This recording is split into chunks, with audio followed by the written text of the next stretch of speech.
suis très heureux d'être là. Avant peut-être de me présenter, je souhaiterais vous poser une question. Alors, à votre avis, quel est le fromage préféré des Français? Excellente réponse. Comment vous le savez? Expérience des Français. Exactement. D'autres suggestions?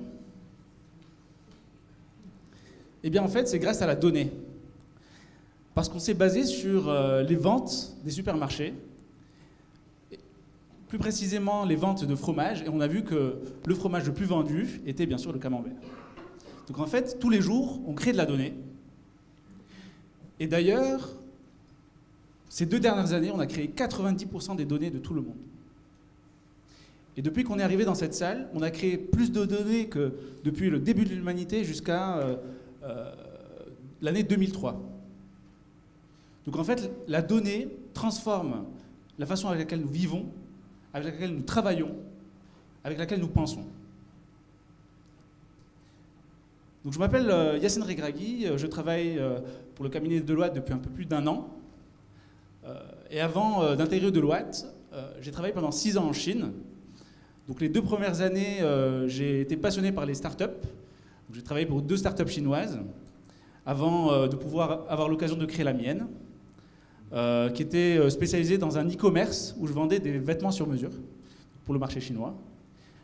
Et ensuite, j'ai intégré le groupe Alibaba, où j'ai travaillé pendant 4 ans, et où j'ai notamment permis aux étrangers d'utiliser l'application Alipay, qui aujourd'hui est utilisée par plus d'1 milliard d'utilisateurs.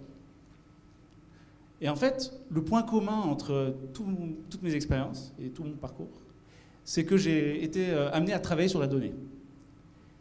Et afin de pouvoir définir la donnée, j'ai longuement réfléchi. Et je me suis dit qu'au vu de mon expérience en Chine, ça pourrait être intéressant de faire le portrait chinois de la donnée. Donc, si la donnée était un endroit, eh bien, ce serait la forêt amazonienne, parce qu'il y a des millions d'arbres, exactement comme la donnée. Les GAFA, les BATX en Chine, traitent des milliards et des milliards de données quotidiennement, et qu'on parle bien sûr de big data. Si la data était un objet, ce serait un livre documentaire, parce que c'est une source de connaissances. Par exemple, si je prends le smartphone de n'importe qui, je peux savoir comment il s'appelle, je peux savoir avec qui il parle, je peux savoir combien il dépense, je peux finalement tout savoir sur lui, exactement comme la donnée. Si la donnée était une matière, ce serait du bois, parce que le bois est modulable, exactement comme la donnée. Donc on le voit dans les ordinateurs avec les 0 et les 1, qui sont transformés en photos, en vidéos, et en toute forme de données. Si la donnée était un métier, eh bien ce serait le consulting. Parce que les consultants aident à prendre des décisions, exactement comme les données. Donc en fait, les données nous permettent de trouver des solutions à des problèmes complexes. Et enfin, si la donnée était un insecte, eh bien ce serait une abeille, pour 3 raisons. La première raison est que l'abeille peut être extrêmement dangereuse si elle est en groupe. Donc un essaim d'abeilles peut attaquer une personne et ça peut être extrêmement dangereux. L'abeille est rapide, elle fait partie des insectes les plus rapides, peut voler à 50 km/h. Et l'abeille est aussi puissante, parce qu'elle arrive à produire du miel, et ce miel peut avoir des bienfaits, peut être utilisé par des médecins, etc., pour différentes raisons. Et bien pour la donnée, c'est exactement la même chose. Elle peut être considérée comme dangereuse. D'ailleurs, il y a une étude de Deloitte qui montre que seuls 22% des Français acceptent de communiquer leurs données personnelles et de consommation aux banques. Et ce chiffre baisse d'année en année. La donnée est rapide. Regardez ce qui se passe en 1 minute sur Internet. 150 millions de mails sont envoyés. 20 millions de messages WhatsApp sont envoyés. 2,5 millions de recherches Google sont effectuées. Et ces chiffres augmentent de 20% chaque année. La donnée est puissante. En 2006, regardez la ligne du haut, ça représente les 5 plus grosses entreprises mondiales. 1 sur 5 était technologique.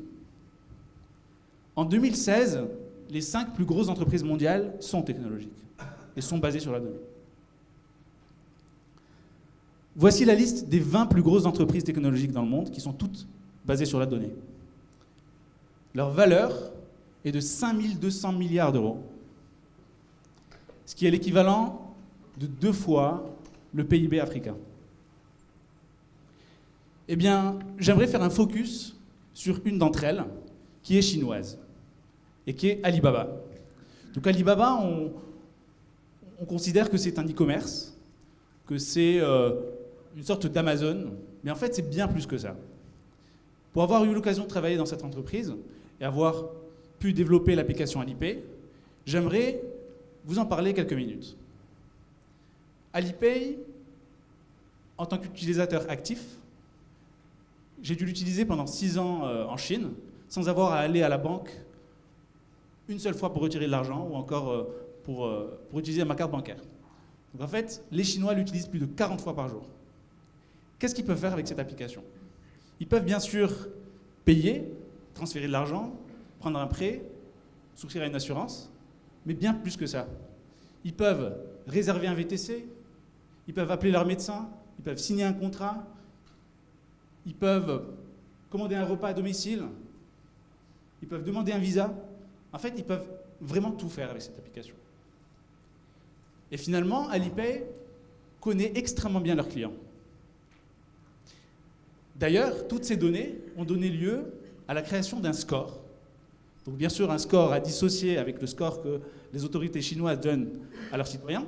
Mais ce score, qui est de 700 pour moi, donc fantastique, me permet d'avoir accès à des services extrêmement privilégiés. Par exemple, je peux louer un appartement ou encore avoir à demander un visa pour le Canada si je suis chinois sans avoir à passer par des formalités extrêmement compliquées.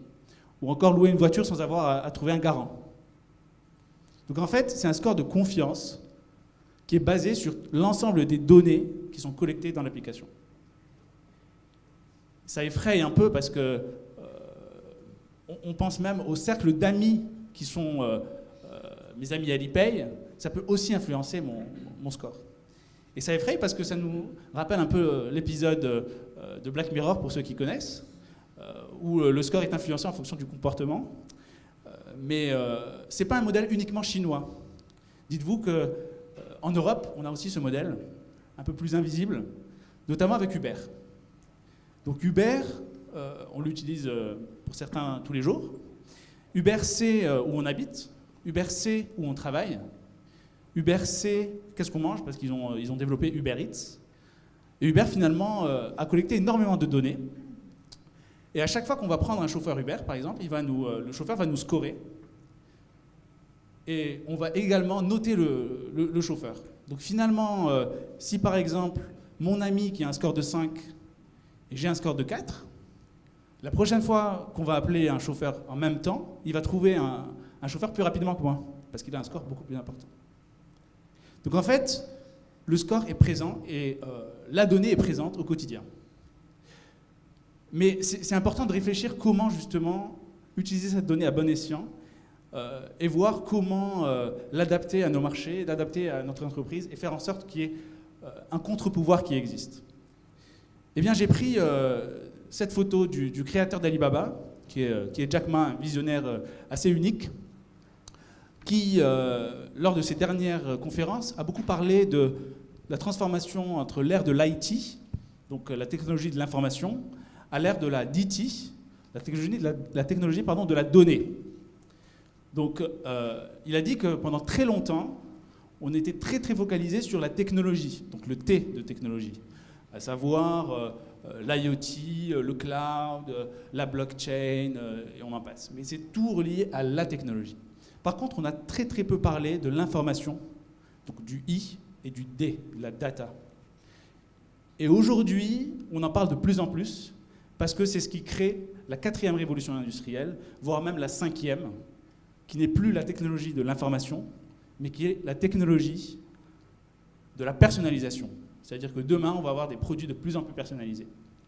Mais c'est important de penser à un contre-pouvoir, et c'est la raison pour laquelle j'ai pris cette photo qui montre Jack Ma en train d'exercer le Tai Chi, qui est un art martial chinois, et qui consiste à utiliser le pouvoir de l'autre pour le renvoyer contre lui.